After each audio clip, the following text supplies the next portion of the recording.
आधी रात को जब पड़ोसियों ने नौकर को मालकिन के बेडरूम से निकलते देखा तो दरवाजे पर लिख दिया चरित्रहीन। लेकिन सुबह जब पुलिस आई तो खुला एक ऐसा राज जिसे सुनकर पूरे मोहल्ले के पैरों तले जमीन खिसक गई। दोस्तों, क्या एक औरत और एक मर्द के बीच का रिश्ता सिर्फ वही होता है जो यह गंदा समाज सोचता है, या फिर रिश्तों की कोई ऐसी पवित्र डोर भी होती है जो हमारी सोच से बहुत ऊपर है। आज की कहानी आपकी आंखों से आंसुओं का सैलाब ले आएगी।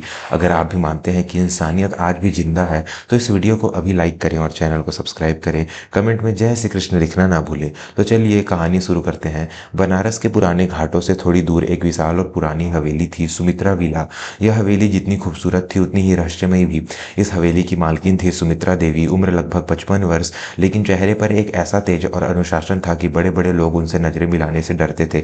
सुमित्रा देवी शहर की सबसे अमीर महिलाओं में से एक थी। उनके पति का देहांत 10 साल पहले हो चुका था और उनकी कोई संतान नहीं थी। इतनी दौलत होने के बावजूद सुमित्रा देवी बिल्कुल अकेली थी। शहर भर में उनकी छवि एक पत्थर दिल और घमंडी औरत की थी।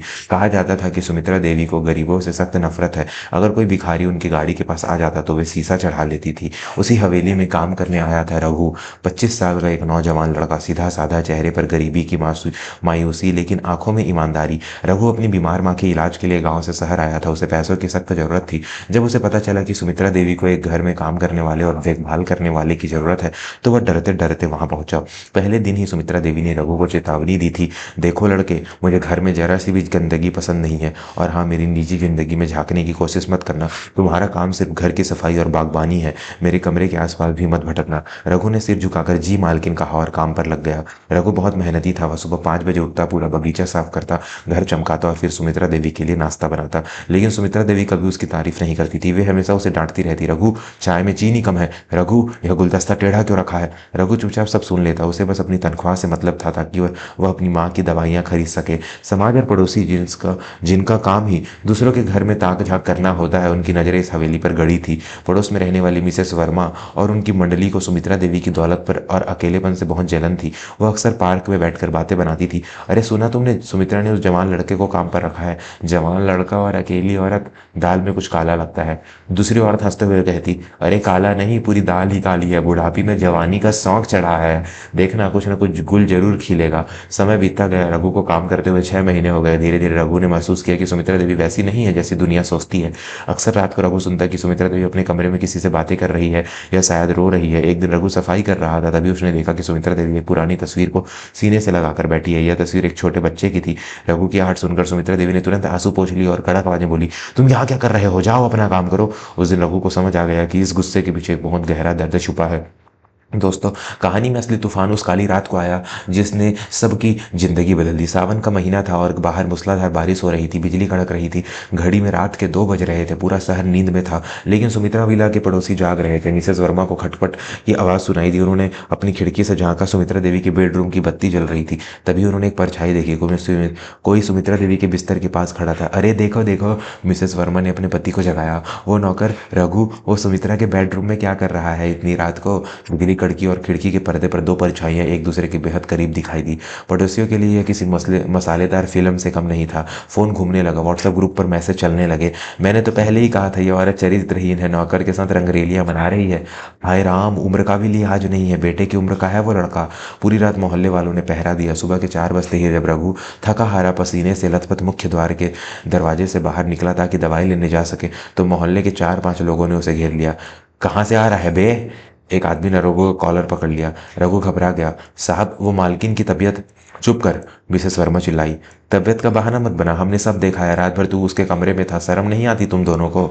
रघु रोने लगा। नहीं साहब, आप गलत समझ रहे हैं, मुझे जाने दीजिए, दवाई लानी है। लेकिन भीड़ ने उसकी एक न सुनी। उसे धक्का देकर वहीं जमीन पर गिरा दिया गया। आज तो फैसला होकर रहेगा। इस औरत ने हमारे मोहल्ले को बदनाम कर दिया है। बुलाओ पुलिस को, बुलाओ मीडिया को। दोस्तों, इंसान की सोच कितनी गिर सकती है, ये आगे जो हुआ उससे पता चलता है। अगर आपको लगता है कि किसी पर बिना सबूत कीचड़ उछालना पाप है तो अभी चैनल को सब्सक्राइब कर ले, क्योंकि आगे का सच आपके होश उड़ा देगा। सुबह के 8 बजते बजते सुमित्रा विला के बाहर तमाशा लग चुका था। पुलिस की जीप आ गई थी। इंस्पेक्टर कदम गाड़ी से उतरे। भीड़ ने उन्हें घेर लिया। इंस्पेक्टर साहब, गिरफ्तार कीजिए इस लड़के को और उस औरत को। ये लोग यहाँ वैश्यावृत्ति चला रहे हैं, हमारे बच्चों पर बुरा असर पड़ रहा है, मिसेस वर्मा ने चीख चीख कर कहा। रघु एक कोने में बैठा रो रहा था, उसके कपड़े फटे हुए थे। इंस्पेक्टर रघु के पास गए। क्यों रे, क्या रिश्ता है तेरा उस औरत से? सच सच बताओ, वरना थाने में जब डंडे पड़ेंगे तो गूंगा भी बोलने लगता है। रघु ने हाथ जोड़ लिए। साहब वो मेरी माँ जैसी है, भगवान के लिए ऐसा मत बोलिए। माँ जैसी? भीड़ में से कोई हंसा। ये सब फिल्मी बातें अदालतों में करना। तभी हवेली का भारी भरकम दरवाजा खुला, सब शांत हो गए। सुमित्रा देवी बाहर आई, लेकिन आज वो हमेशा वाली कड़क सुमित्रा देवी नहीं लग रही थी। उनका चेहरा पीला पड़ा था, आंखें अंदर धसी हुई थी और वो चलने के लिए दीवार का सहारा ले रही थी। उन्होंने सफेद साड़ी पहनी थी। भीड़ उन्हें देखकर फिर फुसफुसाने लगी। देखो कैसे सती सावित्री बनकर निकली है, जैसे कुछ हुआ ही ना हो। सुमित्रा देवी धीरे धीरे सीढ़ियां उतरकर गेट तक आई। उन्होंने इंस्पेक्टर को देखा, फिर भीड़ को, और अंत में जमीन पर बैठे रघु को। रघु की हालत देखकर उनकी आंखों में एक ज्वाला भड़क उठी। खबरदार! सुमित्रा देवी की आवाज में शेरनी जैसी दहाड़ थी, भले ही शरीर कमजोर था। किसने हाथ लगाया मेरे बेटे को? यह सुनकर मिसेस वर्मा ताली बजाकर हंसी। बेटा? अरे वाह, रात को यार और दिन में बेटा। सुमित्रा जी, समाज को बेवकूफ समझना बंद कीजिए। हमने अपनी आंखों से देखा है रात को इस लड़के को आपके कमरे में। सुमित्रा देवी ने मिसेस वर्मा की आंखों में आंखें डालकर देखा। हाँ, वो मेरे कमरे में था, पूरी रात था, और अगर वो ना होता तो शायद आज मेरी लाश इस घर से निकलती। सन्नाटा छा गया। सुमित्रा देवी ने अपनी साड़ी के पल्लू से एक फाइल निकाली और इंस्पेक्टर की तरफ बढ़ा दी। पढ़िए इसे इंस्पेक्टर साहब, जोर से पढ़िए ताकि इन समाज के ठेकेदारों के कान खुल जाए। इंस्पेक्टर ने फाइल खोली। वो एक मेडिकल रिपोर्ट थी। इंस्पेक्टर का चेहरा गंभीर हो गया। क्या है इसमें? भीड़ से आवाज आई। इंस्पेक्टर ने गला साफ किया और बोले, यह तो कैंसर की रिपोर्ट है। सुमित्रा देवी को लास्ट स्टेज का बोन मैरो कैंसर है। यह सुनते ही मिसेस वर्मा और बाकी पड़ोसियों के चेहरे का रंग उड़ गया। सुमित्रा देवी ने कांपती आवाज में बोलना शुरू किया।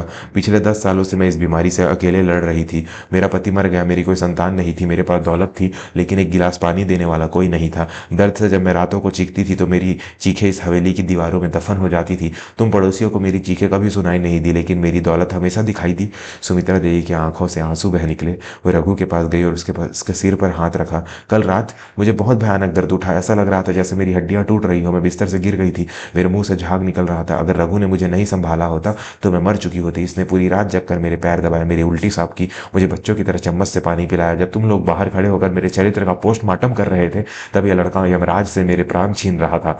रघु सुमित्रा देवी के पैरों में गिरकर रोने लगा। मालकिन, आप शांत हो जाइए, आपकी तबीयत बिगड़ जाएगी। सुमित्रा देवी ने उसे उठाया और गले लगा लिया। मालकिन नहीं रघु, माँ कहो। आज तक दुनिया मुझे कहती थी कि इस अमीर औरत की कोख सूनी है, लेकिन आज मैं गर्व से कहती हूँ कि भगवान ने मुझे कोख से न सही, लेकिन कर्म से श्रवण कुमार जैसा बेटा दिया है।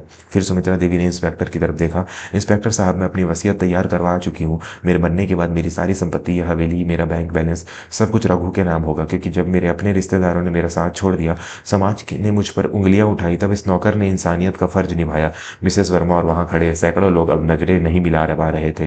जिस रिश्ते को उन्होंने गंदा नाम दिया था, वह तो गंगा जल से भी ज्यादा पवित्र निकला। भीड़ धीरे धीरे छटने लगी। शर्मिंदगी का बोझ इतना ज्यादा था कि किसी के मुंह से एक शब्द नहीं निकल रहा था। सुमित्रा देवी ने पड़ोसियों को जाते हुए देखा और एक आखिरी बात कही।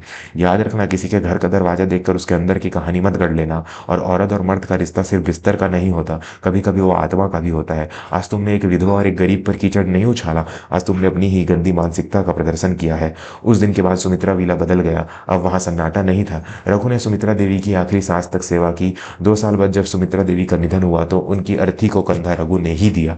उसने विधि विधान से उनका अंतिम संस्कार किया, जैसे एक सगा बेटा करता है। अब रघु करोड़पति था, लेकिन उसने वो हवेली नहीं बेची। उसने उस हवेली को एक वृद्धाश्रम में बदल दिया, उन बुजुर्गों के लिए जिन्हें उनके बच्चों ने छोड़ दिया था, और उस आश्रम का नाम रखा सुमित्रा छाया।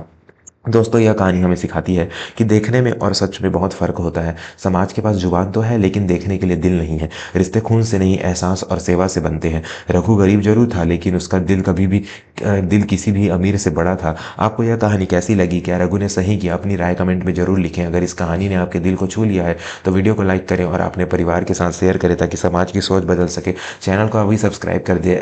ऐसी ही दिल को झकझोर देने वाली कहानियों के लिए फिर मिलेंगे एक नई कहानी, एक नए जज्बे के साथ। तब तक के लिए अपना ख्याल रखें। धन्यवाद।